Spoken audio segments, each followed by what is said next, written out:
nurturant, caretaking responses from us. Borderlines often appear to therapists as being long-suffering victims of the world's inhumanity, unprotected waifs, desperately seeking some warmth and understanding.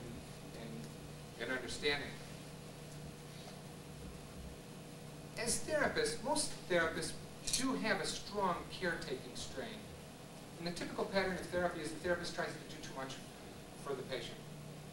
Because of the patient's demandingness, the therapist ultimately gets angry about it. I think as therapists, we do try to do too much for the borderline.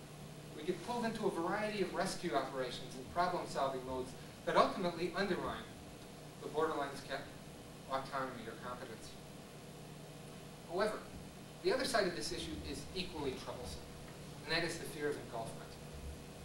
Now, because of the demandingness, and because of all the intense feelings that borderlines will elicit in us, oftentimes therapists will develop the response to borderlines that they're manipulative, attention-seeking. And all their displays, the emotional intensity, all the things the borderline presents, the borderline can succeed in just distancing themselves from this by concluding that the patient's just being manipulative, they're just being attention-seeking. And this is a way for a therapist to avoid being engulfed by the patient, to avoid being engulfed by all the needs that a borderline presents. So it's not a simple matter of avoiding caretaking. There's another side. Borderlines do need to be responded to. Unfortunately, what typically happens with borderlines in a situation like this one here in the hospital is borderlines succeed in splitting staff between those who view them in a caretaking way and those who view them as manipulative. And there'll be a lot of resentment, a lot of tension created among staff because of that, because of these two ways that we perceive borderlines. It creates a lot of problems. It's important for us to see how borderlines do that and be aware of the risks involved in going to any extreme in how you perceive a borderline or how you treat them for that matter. And that's all I got. Do you have any questions? Or you should. I don't know if people like to leave with what it's like a little after one. But if you have any questions, I'd be happy to try them. Borderline, you could get a feel for them. This is the thing. I don't think it's a set thing. It's a variable thing. The feel I have for borderlines is subject to change.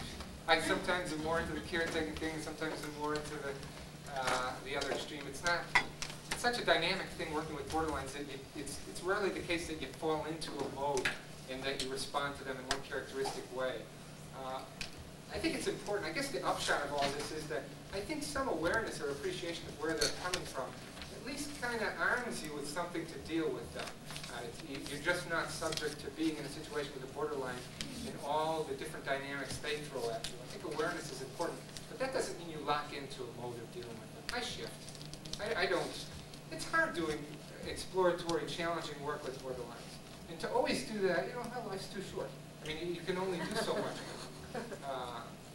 And on the other hand, supportive work is sometimes what's needed. I mean, do you develop a gut instinct when you're dealing with somebody? That they are borderlines, or gut instinct that? Yeah. Yeah. I think you can use. It's like working with a manic. If you find yourself starting to giggle, that contagious emotion with a manic is kind of very diagnostic. When you're working with a borderline, if you kind of find yourself kind of getting tied up in knots inside, it's usually very diagnostic for working with a borderline. They'll characteristically do that. So yeah, you do get a feel. Yeah. Many people have trouble diagnostically differentiating borderlines and adult children with alcohol. They send out, a lot of people talk about them sending out the same kind of things. How do you make that determination? I don't know. This is a little bit like the post-traumatic stress disorder. It's like, you can try to work a lot at trying to differentiate those, but adult children with alcoholics sometimes present strong borderline pathology, sometimes not. So I wouldn't want to clump together adult children with alcoholics as a diagnostic entity. I think it would be very difficult to do that. I know there are articles and I know there are things that describe adult children with alcoholics, but I think the risk you run in trying to categorize or classify adult children with alcoholics is you're talking about a tremendous variation in a variety of symptom pictures with adult children with alcoholics. Sometimes not pathological at all. Sometimes very much a adjustment disorder kinds of issues, sometimes borderline issues. So I wouldn't want to respond categorically to that because there's overlap. There's certainly some ACA people who are borderlines, many who are not.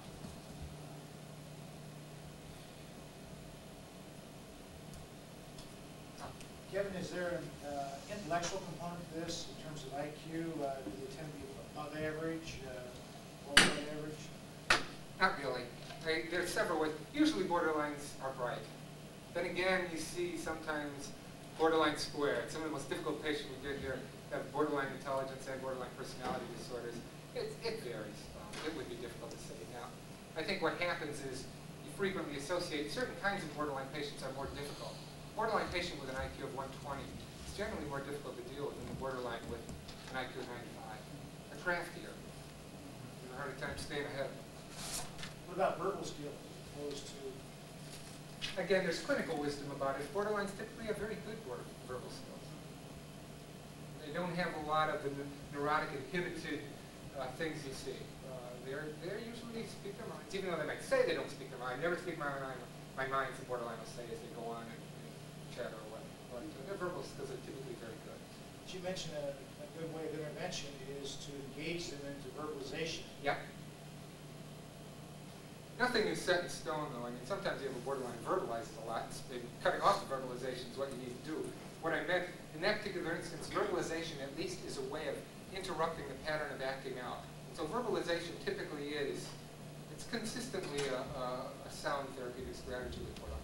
It depends on how much time you've got, though. You know, shoot, if you only have 10 minutes, you've got to cut off the verbalization in 10 minutes, which can be very, very difficult with borderline. So yeah, I would stand behind that. I think verbalization is typically an important intervention with borderline.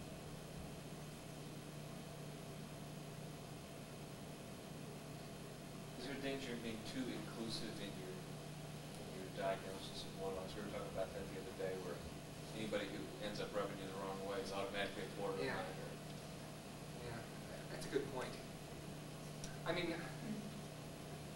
as much as I'd like to say that we've reached a point where diagnosing is something of an exact science and people fall into borderline categories or not, we all have a little borderline pathology.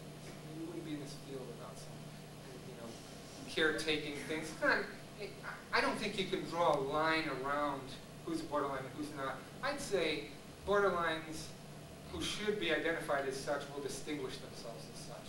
They'll create problems. Many, many patients, there's a high percentage of patients at an inpatient setting with a lot of borderline pathology. But unless they distinguish themselves as borderline, either by their acting out or by their emotional intensity, or if they get into the victimization thing too much, or their loneliness and isolation issues become too much, if they distinguish themselves, I would think in terms of diagnosing them.